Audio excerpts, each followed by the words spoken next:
中意收藏舊物嘅朋友最開心咧，一定係可以將啲珍藏品拎上手嚟睇，感受下以前啲人嘅生活氣息啊！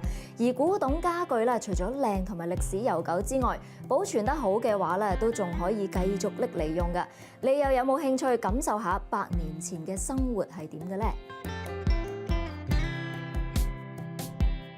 Thomas 同 Cathy 都係古董家具收藏家，佢哋嘅收藏由家私去到生活用品都有，而當中有唔少收藏都係喺香港揾到嘅。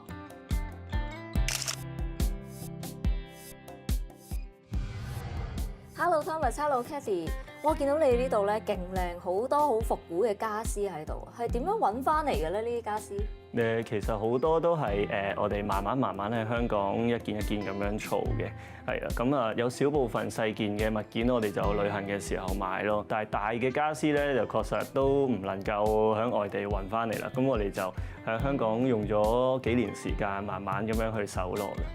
譬如係呢一件梳妝台啦，一啲3面鏡梳妝台咧，我相信香港就比較少見啦，即係可能要好早期嘅大宅先至會有。當其時其實我哋係一位法國音樂家收翻嚟嘅，咁而喺佢嘅櫃桶入邊咧，我哋都發現佢有一個印仔咧，印住咗係加拿大1920年咁樣，係啦。咁雖然我哋就唔能夠確定佢一定係嗰個年代嘅嘢啦，咁但係都即係一個其中一個參考嚟嘅。有一個裝飾嘅層架啦，咁樣佢上邊有好多雕花或者係螺旋紋嘅柱嘅，係意大利嘅一個裝飾層架啦。佢就大概係喺1600年至1700年嘅時代出現，係即係幾百年喎講緊。係啊係。點解你哋會中意收藏古董家具嘅？真正儲家私咧，其實係因為我哋畢業之後就又係機緣巧合啦，就去咗一間又係古董店嚟嘅，即係去古董店連 cafe 咁樣，咁喺嗰度咧，我哋就即係幫手咁樣，亦都有認識朋友，咁就喺嗰度就受到薰陶啦，係啊。咁呢一啲嘅古董家私，你哋真係會用噶嘛？點解會捨得用嘅？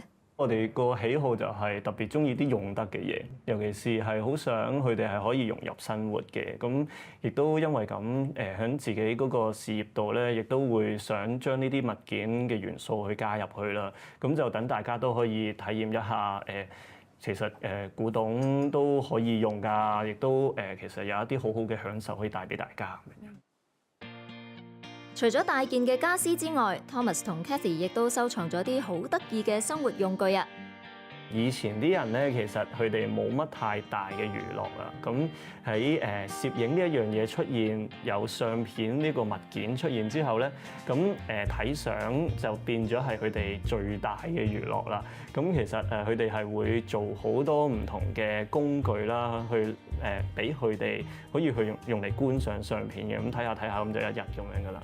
咁其實咧，你見到佢好似一個潛望鏡咁樣樣啦，佢咧就係模擬翻人眼咧。左右眼睇到嘅輕輕唔同嘅視覺，咁其實佢就係可以睇到一個立體嘅影像。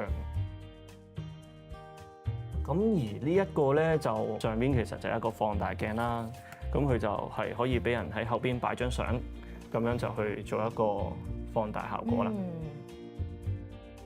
係咁呢一個箱咧，咁佢就可以打開做一個斜台咁樣，係一個寫字台嚟嘅。咁佢呢度就有少少暗位啦，咁就放墨啊，或者係收藏啲書寫工具啊。因為佢呢個箱係畀以前嘅人去旅行或者係遠行嘅時候咁樣去寫家書嗰啲，咁佢就有好多位置係俾人放信封啊、信紙啊咁樣嘅。收藏呢啲古董物品對你哋嚟講有啲咩啟發呢？有少少覺得。唔係話所有嘢都要係追最新嘅先至係最好嘅，咁或者係我哋反而係會追求一啲內容啊、有歷史啊、有少少故事嘅物品咯。我覺得最大嘅啟發咧，就係接受佢嗰種缺陷美啦。咁其實要揾到100% 完美嘅嘢咧，係好困難嘅。但係亦都因為我哋中意佢呢一啲使用痕跡啊。因為呢啲使用痕跡令到我哋覺得佢嗰個意義或者佢個價值係更加大。除咗家具之外 ，Thomas 仲有唔少古董相機收藏。下一集一齊同我影返張復古靚相啦！